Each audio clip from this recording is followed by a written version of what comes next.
Diidmada lacagta shilinka Soomaaliga ee deegaanada Puntland ayaa saameyn ku yeelatay ganacsiga magaalada Laascaanood.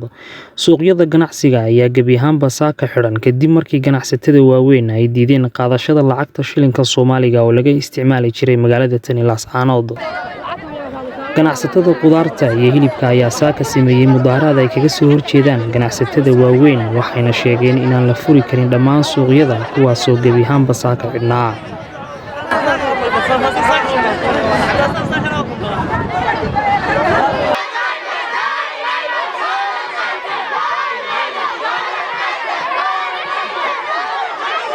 dukaanleyda booshariyada hilible meel la furayaa ma jirto haba yaraatee dumarkaana ku shaqaysanaya magaalada idin furnaan mayso iskoolada lagu sii daynayaa waa la bililqaysanayaa guryahaanu jajabinaynaa adduunkaanu jajabinaynaa haddaan xal degdeg la keenin laakiin waa in xal degdeg la keenaa waxaanu doonaynaa lacagta kaashka ee kootarabaanka ee boosaaso gaalkacyo garowe gaalkacyo laga soo rarayo in laga joojiyo waxaanu doonaynaa lacagta doolarka in laga joojiyo point 2 iyo point 4 iyo point 3 anaga midna nama matalaan. Geesta kale gudoomiyaha gobolka Sool Cabdiqani Maxamuud Jiire oo dhankiisa warbaahinta la hadlay ayaa ganacsatada magaalada Laascaanood ku amaanay diidmada ay diideen lacagta shilinka Soomaaliga taa beddelkeedana faray bulshada inay isticmaalaan lacagta shilinka Somaliland wuxuuna ka sheekeeyay muhiimadda ay isticmaalka lacagta Somaliland u leedahay shacabka Laascaanood. runtii maanta maalin weyn maalin Laascaanood ka fiican nolosheeda maar mudaharaad dhaca oo Laascaanood ka dhacay kii wanaagsanaba dhacay mudaharaadka maanta waxay ku diidanayaan shilinka Soomaaliga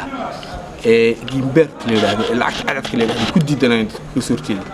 lacagtaas ma ogtahay waa la joojiyay bulshooyinka reer Laascaanood waxaan ku leeyahay waxaan ugu ballan qaadanaynaa inaanu qaban doono lacagta Somaliland shilin inaanu keeni doono lagu isticmaali doono halka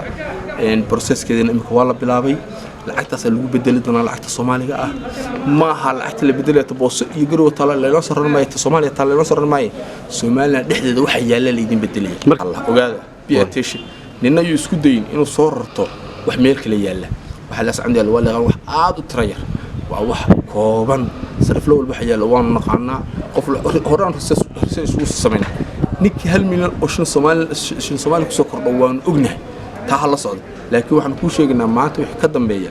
annagu waxaan isticmaal doonaa lacagta laanka Somaliland shilin gudoomiyaha banka Jamhuuriyadda Somaliland Ali Baghdadi waxaan ka codsanayaa hawsha inuu degdeg noola fuliyo wasiirka maaliyadda iyo guddiga runtii hawsha u qaabilsan ee ku hawlan waana ka wada hadalnaa hawsha dadweynaheena waxaan la istajiya dhibaato ma jirto dawladdiina waa idin maqan waddankiina waad joogtaan lacag waddankiinu leeyahay